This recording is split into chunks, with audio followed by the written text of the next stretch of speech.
बिस्मिल्लाहिर्रहमानिर्रहीम। अस्सलाम वालेकुम नाज़रीन। मारूफ एस्ट्रोलॉजर, रिलीजियस स्कॉलर और बिजनेस कंसल्टेंट मोहम्मद उस्मा अली साहब हमारे साथ मौजूद हैं। अली अमीन गंडापुर की बिलाखर शहबाज शरीफ से मुलाकात हो गई है। 2 दफा शहबाज शरीफ साहब जो हैं वज़ीर आज़म पाकिस्तान खैबर पख्तूनख्वा में गए। अली अमीन गंडापुर ने उनको रिसीव नहीं किया। इससे पहले अली अमीन गंडापुर ये कह चुके थे कि ये फॉर्म 47 का वज़ीर आज़म है, गैर आईनी वज़ीर आज़म है, हम इस वज़ीर आज़म को नहीं मानते। ना तो वो वज़ीर आज़म की हलफ बर्दारी की तकरीब में आए, ना भी आसफ अली जरदारी साहब जब सदर मुमलिकत बने उनकी तकरीब हलफ बर्दारी में आए, क्योंकि उन्होंने तो करार दे दिया कि ये फॉर्म 47 के हैं। अब आज गुज़िश्ता रोज ये हुआ, बुध के रोज ये हुआ कि अली अमीन गंडापुर की जानिब से दरखास्त की गई कि मैं मुलाकात के लिए आना चाहता हूँ। वज़ीर आज़म पाकिस्तान ने कहा जी आइए। वो आए, उन्होंने मुलाकात की, उसके बाद बाहर आए तो उनकी दाईं जानिब पे खड़े हुए थे एहसन इकबाल, बाईं जानिब पे खड़े हुए थे अमीर मकाम, और बड़ी खूबसूरत अच्छी-अच्छी बातें की उन लोगों ने। जिसके बाद बहुत सारे लोगों ने, बहुत सारे पीटीआई के जो वर्कर्स हैं, पीटीआई के जो कारकुनान हैं, सोशल मीडिया पे उन्होंने क्रिटिसिज्म भी शुरू किया कि अली मीन गंडापुर ने क्यों जाके मुलाकात की। कुछ लोगों का ये कहना है कि अली मीन गंडापुर ने जो मुलाकात की है, तो इमरान खान से इजाजत लेके या इमरान खान के कहने के ऊपर ही की होगी। ऐसे नहीं अली मीन गंडापुर जो हैं, वो मुलाकात के लिए जाते। साथ ही अली मीन गंडापुर से भी सवाल किया गया, क्या इमरान खान जो हैं, वो उनको एतमाद में लिया? जिस पे उन्होंने कहा कि जी उन्होंने मुझे वज़ीर आला बनाया है, मुझ पे एतमाद करते हैं तो वज़ीर आला बनाया है, फैसला करने का मुझे उन्होंने इख्तियार दिया है तो मैं फैसला करके आ गया हूँ। जेल में तो इमरान खान से मुलाकात किसी की नहीं हो रही। खतरा था दहशतगर्दी का, जिसकी वजह से जेल में मुलाकातें 14 रोज के लिए बंद कर दी गई। पीटीआई के इमरान खान साहब के जो वकला हैं, उनको मुलाकात की इजाजत नहीं दी जा रही सिंस 3 डेज।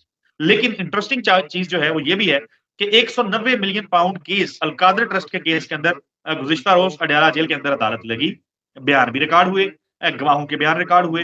तो इसके ऊपर भी लोगों ने तनकीद शुरू कर दी कि भाई एक तरफ तो कहते हैं कि दहशतगर्दी का खतरा है, किसी को आने जाने नहीं देना, तो ये अदालत भी चल रही है। एनीवेज, ये तमाम मामलात हैं। क्या अली अमीन गंडापुर के ऊपर जो शक किया जा रहा है वो दुरुस्त हो सकता है? जो पीटीआई की जानिब से क्या है उसको सवाल बनाने की भी जरूरत नहीं है। उसामा अली साहब हमारे साथ मौजूद हैं। उसामा साहब, एक तो सर अस्सलाम वालेकुम, मेरे सवाल का भी जवाब दीजिए और सलाम भी कबूल कीजिए। जी वालेकुम अस्सलाम, बहुत शुक्रिया। अल्लाहुम्मा सल्ली अला मोहम्मद व अला आले मोहम्मद। देखें, ये जो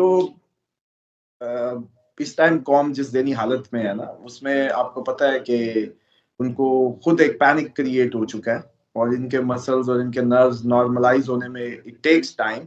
और अब तो इनको किसी अच्छी बात का यकीन दिलाने में भी बहुत वक्त लग जाएगा।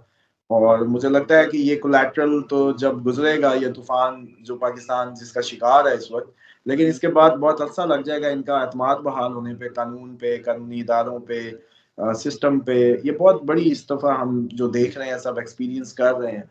तो ये लेकिन बस ठीक है, ये कुदरत का निज़ाम है। आपको बताया था कि ये तब्दीली आनी थी, ये आके रहनी है और उसके असबाब भी बनने हैं। तो अली अमीन साहब डेफिनेटली जो गए हैं वो एक पॉजिटिव मैं समझता हूँ कि इकदाम है।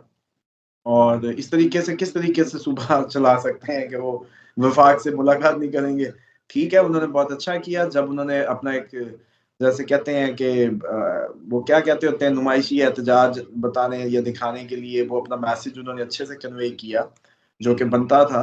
उसके बाद लेकिन अब अगर आप ये कहें तो फिर वजीर आला किस चीज़ का, अगर उसने ऑपरेशनली कोई काम नहीं करने, तो ये सिर्फ मतलब वो फेसबुक या सोशल मीडिया तक तो नहीं हो सकता ना, कि डायलॉग और तकरीरों की हद तक। तो ऑपरेशनली तो जाहिर बात है कि उनको मिलना था, और मैं समझता हूँ कि बहुत अच्छा इकदाम था, ताकि अपना तो प्रोविंस है। और अब कम अज कम लोगों ने देखें, लोगों ने जितनी इन्होंने हुकूमत गिराई केपीके की या पंजाब की, सीधी सी बात है, मुझे डेफिनेटली मैं पॉलिटिकल सिस्टम को पाकिस्तान के तो वैसे ही इंडोर्स नहीं करता, लेकिन मैं ये जरूर मानता हूँ कि अगर मैंने आपको घर का चूल्हा जलाने का मैंडेट दिया था या मेरे बच्चों को पालने का या वो सारा, तो आपकी बात चौकीदार से लड़ाई हो जाए तो आपके आज रोटी नहीं लगेगी और चाय पे सारा कुछ, और फिर आप निकल जाए साइड पे। तो ये कोई तरीका नहीं है। गवर्नेंस डेली जो इंसान गरीब पिस रहा है उसकी भी उतनी केयर होनी चाहिए सारे प्रोसीजर में कि गवर्नमेंट गवर्नेंस करे। जैसे अब इन्होंने सेहत कार्ड बहाल किया, कितना अर्सा अगर ये हुकूमत केपीके की ना गिराते, इस इनकलाब की कीमत पे की है ना, बिल्कुल तो वो कितने बीमार उससे जैसे कहते हैं महरूम रहे। और वो गैप उन्होंने पे किया है, समझ लें, उस मुशक्कत के नतीजे में, उस तकलीफ के नतीजे में। तो अब मैं समझता हूँ कि सबसे पहले तो अपने जो सूबे के गरीब, अपने सूबे के जो मसाइल या चीजें हैं, उनको भी साथ लेके चलना है। अपनी ऑपरेशनल जो ड्यूटीज हैं या अपनी ऑपरेशनल जो ग्रिप है उसकी तरफ जाना बहुत अच्छा इकदाम है और बहुत ही बेहतरीन उन्होंने ये किया जो भी मुलाकात है। और प्लस ये है कि बाकी अपनी मूवमेंट जो चल रही है कोर्ट्स में या सियासी बयान या जो भी प्रेशर टैक्टिक्स है वो चलाएं।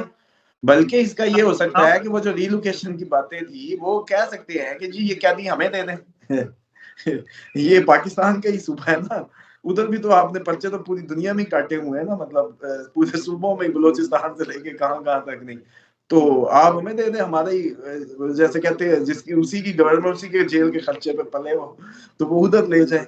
लेकिन अगर इस तरीके का मुलाकात का माहौल ही नहीं होगा या इसमें ही साझगारी नहीं होगी तो ये कोई फिल्मी सीन तो है नहीं, ऑपरेशनली तो ये वक्त की जरूरत है।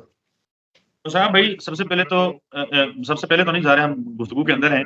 शुक्रिया आपका अदा इसलिए करना है कि आपने मेरी फीलिंग्स को वर्ड्स दिए हैं जो पाकिस्तान के अंदर जिस किस्म के हालात हैं।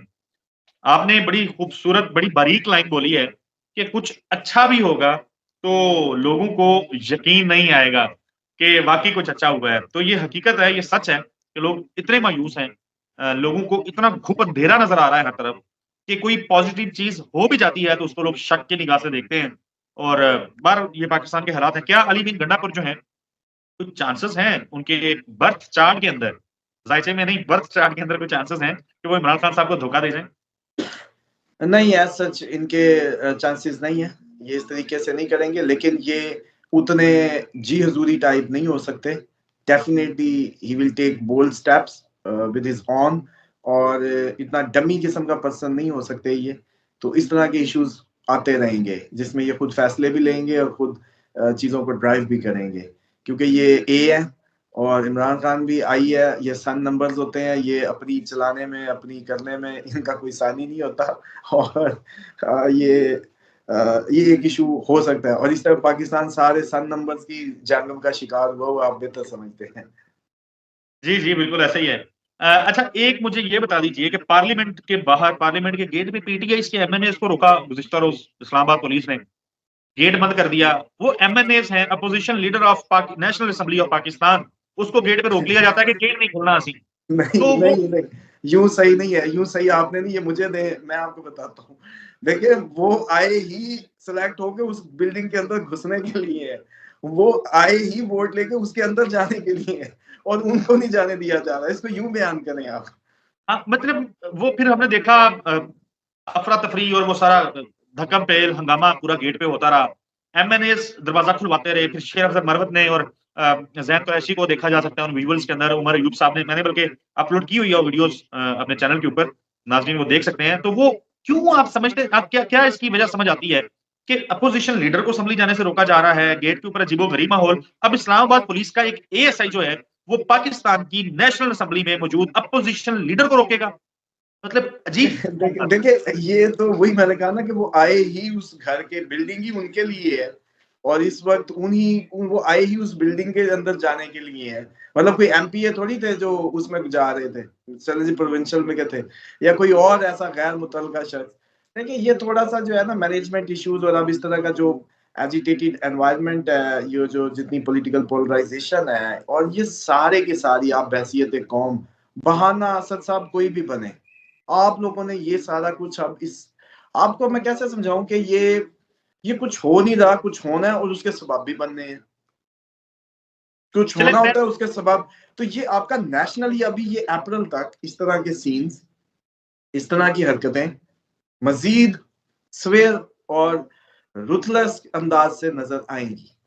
क्या पाकिस्तान तहरीक-ए-इंसाफ और इमरान खान की अवाम में जो मौजूद मकबूलियत है, मौजूदा हुकूमत पीडीएम 2 ये उस मकबूलियत को काउंटर कर लेगी?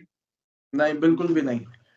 इसमें तो देखें, आप देखिएगा कुछ दिनों तक चले नहीं ले लें, फजलुर रहमान साहब समझे दूध के धुल गए, उन्होंने अपने आप को ना वो जैसे कहते हैं ना कि पवित्र कर लिया, कि इस वक्त ये सूरत हाल है कि तब्दीली की एक लहर है, उस लहर की उस पे मौज पे उसके रुख पे जो आ जाएगा वो ठीक है, जो उसके अगेंस्ट जाएगा वो खत्म है कहानी उसकी। वो बेशक आपका 3 बार का वजीर आजम हो, बेशक जितनी बड़ी पार्टी का वो हो, जितने मजीद सूरत हाल हो, वो बह जाएगा। और ये उल्टे हो जाएं, ये सीधे हो जाएं, ये दुनिया की जितनी बड़ी जैसे कहते हैं ना कि थिंक टैंक ले हैं, जो मर्जी कर लें, इस वक्त इस कौम के जो बदलते रवैयों के आगे जो भी आएगा वो बहता चला जाएगा, और ये बस मुझे यही डर है कि मार्च अप्रैल उसके एक पीक टाइम हो सकते हैं। तो हाँ, इससे कोई वो नहीं है, इबाम जरा से भी बात नहीं है। पता नहीं, मैं तो सोचता हूँ कि वो किस तरह के दिमाग हैं जो, मतलब मैं जाती तौर पे कई दफा गुस्से में होता हूँ तो बड़ी गंदी मिसालें भी देता हूँ, लेकिन वो इसलिए होती है कि समझ भी आ जाए। मतलब आप समझते हैं कि कुत्ते की हिस्स बड़ी तेज होती है जी, कुत्ते को बड़ा पता चलता है खतरे का जी, कुत्ते को बड़ा हिस्स के मामलों में तेज समझा जाता है। सर इंसान की हिस्स जो है ना कुत्ते से भी ज्यादा तेज है, क्योंकि ये अशरफुल मखलूकात है। लेकिन मैं हैरान हूँ कि किस तरीके का रवैया है हमारा कि हमारी हिस्सें काम ही नहीं करना छोड़ दी है। कोई ऐसी हम पे अल्लाह ताला की नाफरमानियां और उसके निज़ाम के खिलाफ जाने की पादाश में इस तरह की नहुस्तों में आ गए हैं कि हमारी हिस्सें ही नहीं काम कर रही है, हमें पता ही नहीं चल रहा हम किधर जा रहे हैं। हालांकि यकीन करें कि बहुत ही खतरनाक सूरत हाल डे टू डे हम बढ़ रहे हैं, और ये वक्त याद आएगा उस वक्त जब बैठ के सारे बस फिर कह रहे कि अच्छा चलो छोड़ दो, हम अब आगे क्या करना है। मतलब ये सूरत हाल होगी नेशनली हमारी, और फिर काश काश कर रहे होंगे, काश उस वक्त यूं करके यूं ना किया होता, काश हमने इसकी मान ली होती, काश उसकी मान ली होती, काश यूं। ये काश जो है ना, अगला पूरा साल का एंड आप लोगों की पूरी कौम का जो स्लोगन होगा ना, हर मुंह पे बड़े बड़े डिसाइडर्स के मुंह पे वो होगा काश। ये नया ले लें कि वो काश ही होगा। बाकी ये जो सिस्टम है ना, इसका तो मैं आपको 2 टेस्टर दे देता हूँ, लोग अपनी जाती जिंदगी में करके इसको चेक कर लें। डेली एक चिमटी मारें, सिर्फ एक चिमटी को ऐसे जूते से मारें, 7 दिन बाद देखें होता क्या है। डेली एक मारनी है और 7 दिन तक इतनी बदमाशी तो करके दिखाएं सिस्टम के साथ। आप सिर्फ तजर्बे के लिए आपको पता चल जाएगा कि आप कितने पानी में है, या खुदा ने आपको कितनी इस्तिताअत दी हुई है। पहली। दूसरी, नमाज जुमा है, वाजिब अमल है, फर्ज अमल है। किसी को कहें कि मैं तुझे जुमे का कहता हूँ और वो ना जाए, और उस दिन उसका नुकसान या उस हफ्ते में उसका नुकसान चेक कर ले। ये 2 टेस्टर दे रहा हूँ, इनको जिंदगी में ट्राई कर लीजिएगा। आपको अपनी औकात हमारी औकात पता चल जाएगी कि हम कितने। तो मैं हैरान हूँ कि भाई कौन सी मौज है जो दिमागों में है आप कि गरीब गरीब आप भूला कैसे हुआ है। आपने अपनी गुफ्तगू में तज़किरा किया 3 दफ़ा के वज़ीर-ए-आज़म का। उसामा साहब आपका बहुत-बहुत शुक्रिया आपके कीमती टाइम के लिए। सिर्फ़ मैं आखिर में ऐड करता जाऊँ कि नाज़रीन, पाकिस्तान के बड़े जय्यद किस्म के, बड़े दिग्गज किस्म के बड़े-बड़े सहाफ़ी जो हैं, वो ये बता रहे हैं कि 3 दफ़ा के वज़ीर-ए-आज़म इस वक़्त सिर्फ़ एक बात को लेके परेशान हैं। कोई बड़ी परेशानी नहीं है उनकी। उनकी बेटी जो है वो वज़ीर-ए-आला पंजाब बन चुकी हैं। उनके भाई जो हैं वो वज़ीर-ए-आज़म पाकिस्तान बन चुके हैं। नवाज़ शरीफ साहब को 3 दफ़ा के वज़ीर-ए-आज़म नवाज़ शरीफ साहब को आजकल सिर्फ़ एक फ़िक्र लाहक है, और वो फ़िक्र ये है कि कहीं एनए 130 का जो हल्का है, वो ना खुल जाए। मुझे और उसामा साहब को दुआओं में याद रखिएगा। इजाज़त दीजिए। अल्लाह हाफ़िज़।